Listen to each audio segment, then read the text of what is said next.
Well, before the Blues Brothers, let's take a brief look at events worldwide with the headlines from ITN and Richard Bath.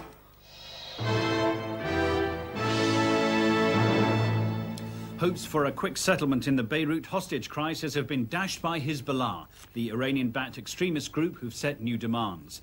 They named 5 prisoners held by Israel that they want freed, but ruled out the release of 3 missing Israeli soldiers in return. It's a setback to efforts by the Algerians, which had led UN Envoy MARRACK Goulding to feel more optimistic about the fate of the hostages. I believe that the government of Algeria, represented by a very able ambassador here, is playing an active part in trying to resolve the hostage problem, as Algeria has done in previous cases.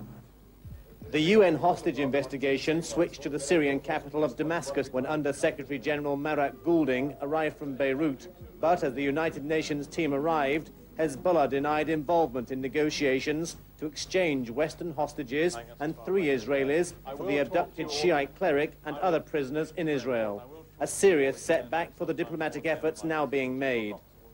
Tear gas was fired into a crowd of anti-apartheid demonstrators at the end of the funeral of 2 ANC men near Cape Town. The mourners gathered in a nearby church after the funeral. Witnesses say the police acted without provocation. The growing campaign of mass defiance is timed to coincide with next month's elections, in which black people can't vote. The Home Secretary, Mr. Douglas Hurd, has appealed to businessmen, the church and the media to help in the fight against the cocaine-based drug crack. He said the community must be mobilised to stop the drug taking hold if the deep misery and violence of the American experience is to be avoided. British athletics is heading for a place in the World Cup finals for the first time.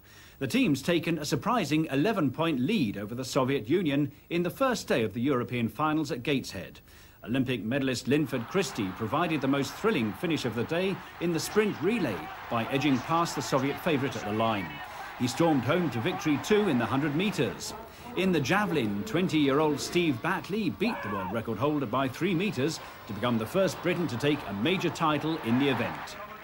That's all for now. There'll be more news later.